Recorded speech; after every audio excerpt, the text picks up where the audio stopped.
नमस्कार भाइयों, राम राम। कैसे हैं आप सब।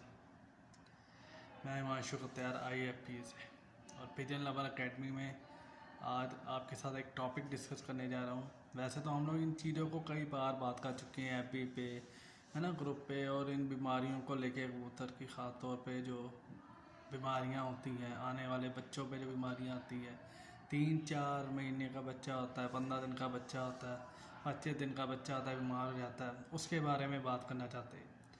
अभी बीमारी आने का रीज़न क्या होता है, ये एक अलग मतलब डिस्कशन पार्ट है, लेकिन सबसे पहला पार्ट है जोड़।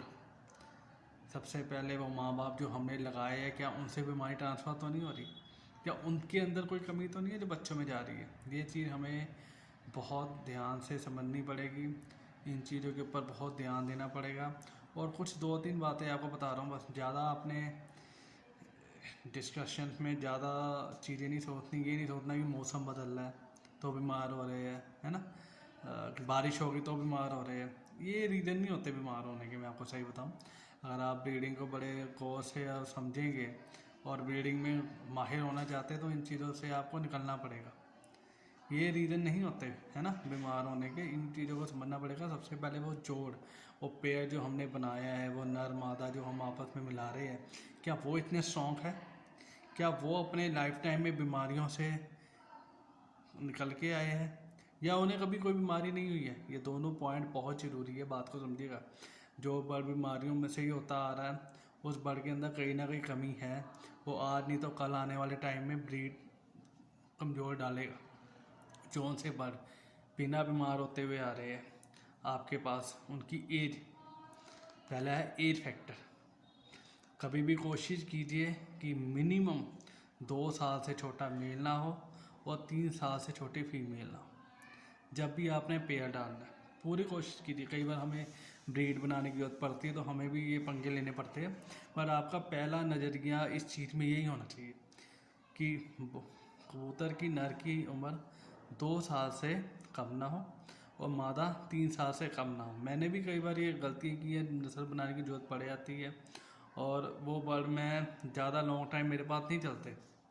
जो छोटी उम्र में जोड़ लगा देता हूँ, उनकी एज भी ज़्यादा नहीं होती, वो भी 4-5 साल तक मैक्सिमम जी पाते हैं। वो मेरी मिस्टेक है, वही मिस्टेक हम लोग कई बार करते हैं। तो इस चीज़ को देखिए, पहले तो एज, सेकेंडली उनके अंदर कोई बीमारी तो नहीं है। कुछ बर्ड होते हैं जब आपने जोड़ों में डाला कबूतरी बैठ गई, अंडों पे जैसी आई साथ ही उसके पैर रह गए, कुछ प्रॉब्लम आ गई, तो इट मीन्स कि उसके बच्चों में भी ये प्रॉब्लम आने वाली है। ये लिख के रख लो, आने वाले टाइम में जो उनके अंदर प्रॉब्लम है। तो आप लोगों ने इन चीज़ का ध्यान रखना है कि उस पेयर के अंदर कोई ख़ास बीमारी ना हो, नहीं तो वो ट्रांसफ़र हो जाएंगे। अब पहली एड, सेकंड उनकी बीमारी, थर्ड उनको जोड़ डालने से पहले उनकी ताकत पूरी करना। या आप उनको क्या दाना डाल रहे हो, क्या चीज़ डाल रहे हो, क्या चीज़ वो डाल रहे हो, वो डाइजेस्ट कर रहे हैं, है ना।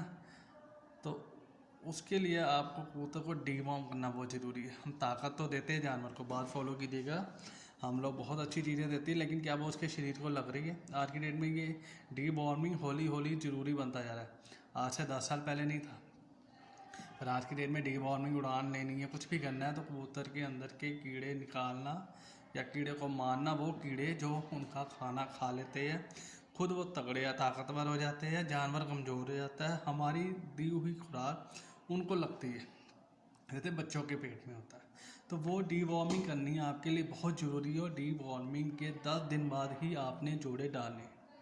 ठीक है, दोबारा रिपीट कर रहा हूँ, पहली एज, सेकंड कोई बीमारी ना हो, तीसरी डीवॉर्मिंग, और चौथा आप किस एज में, किस टाइम में, साल के किस टाइम में जोड़ लगा रहे हो, है ना ज़्यादा गर्मी में और ना ज़्यादा सर्दी में जोड़ लगाने हैं।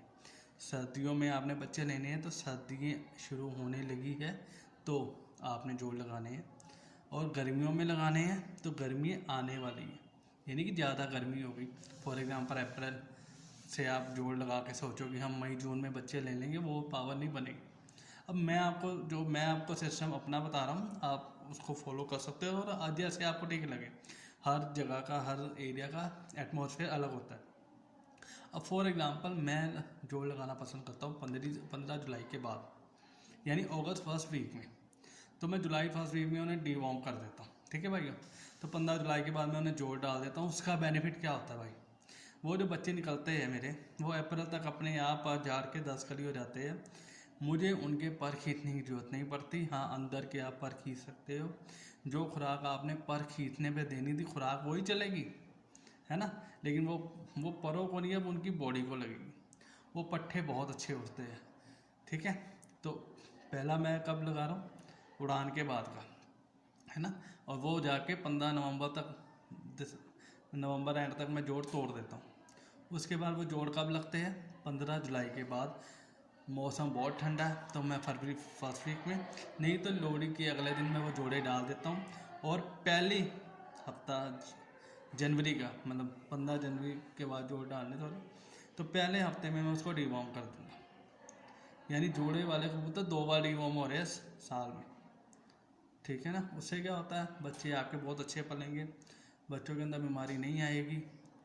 बार बार मेडिसिन दे के कबूतरों को बचाना एक रीज़न है उन्हें ज़िंदा रखने का, लेकिन वो तरीका गलत है।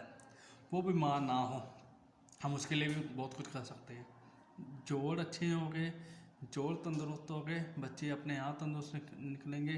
डीवॉर्म किया हुआ कबूतर अपने बच्चों को अच्छी तरह भराता है। अब जो जानवर खुद अंदर से खा लिया भाइयों, आप डाल रहे हो कि बच्चे पल रहे हैं, मैं चने भी खिला रहा हूँ, ये भी खिला रहा हूँ, बच्चे क्यों नहीं पल रहे? बच्चे कैसे पलेंगे भाई? जानवर अपने आप ही अंदर खाली है, जोड़ अपने आप ही अंदर से खाली हुआ पड़ा है। वो पहले अपना ताकत पूरी कर रहा है, फिर जाके वो बच्चों को भरा रहा है। जब वो खुद ही हेल्दी होगा, तंदुरुस्त होगा, फिट होगा, वो बच्चों को भी भराता है, खुशी खुशी भराता है, अच्छी तरह दाना खाता है, डाइजेस्ट करता है, बच्चा भी स्ट्रॉन्ग होगा, बच्चा भी बड़ा होगा, बच्चे के अंदर पावर आएगी, बच्चे के अंदर माँ बाप से भाइयों इम्यून ट्रांसफ़र होगा। हमारी अपनी मेंटालिटी से नहीं होगा, उसके अंदर जो हमने डाला है, जो मेंटेन किया अपने जानवरों को, अपने जोड़ों को, वही उसके आगे ट्रांसफ़र होगा।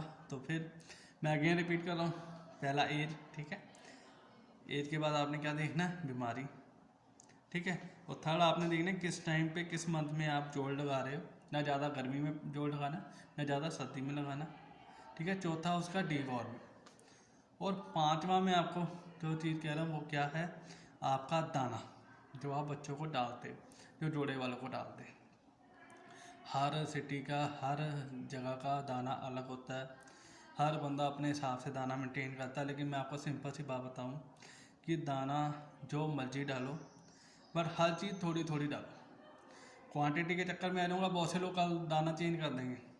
हर चीज़ डालो, कनक डालो, बादाम डालो, सरसों डालो, मक्की डालो, ज्वार डालो, दाल डालो, चरी डालो, सफ़ेद मटर डालो। कनक आपकी मेन होनी चाहिए, ठीक है, और जो पंजाबी उड़ाते हैं उनकी सरसों मेन होनी चाहिए, और बाकी चीज़ें 2-2, 3-3% भाई। सर्दियाँ हैं, अलसी डालो, है ना, सोयाबीन डालो, पर वो गर्मियों में नहीं चलेगा। तो इस चीज़ को हम दोबारा, अब ब्रीडिंग टाइम मैं यही सजेस्ट करूँगी, ब्रीडिंग टाइम ख़त्म होने वाला है। ये वीडियो बनाने का मेरा रीज़न ये था कि आप जुलाई में हम लोग इसको फिर से डिस्कस करेंगे और फिर से एक बार बात करेंगे। लेकिन जो भाई बार बार प्रॉब्लम में आ रहे हैं, 2 साल हो गए, बच्चे होते हैं 20 दिन के, 25 दिन के होके मर जाते हैं, है ना, हम दाना भी बेस्ट डालते हैं, मैं लीवर टॉनिक भी डाल रहा हूँ, मैं ताकत भी डाल रहा हूँ। अरे भाई वो ताकत आपके कबूतरों को नहीं, उनके बॉडी में कीड़ों को लग रही है।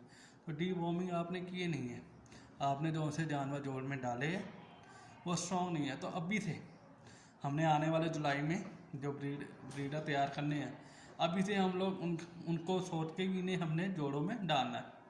तो क्या हम जिन्हें जोड़ों में डालना है, ये वाकई में तंदुरुस्त है क्या, ये 1-2 साल से हमारे सामने है और ये बिल्कुल हेल्दी है, इस चीज़ के बारे में हमने सोचना है, ठीक है ना। ब्रीडिंग के टाइम लॉफ्ट को साफ रखना है।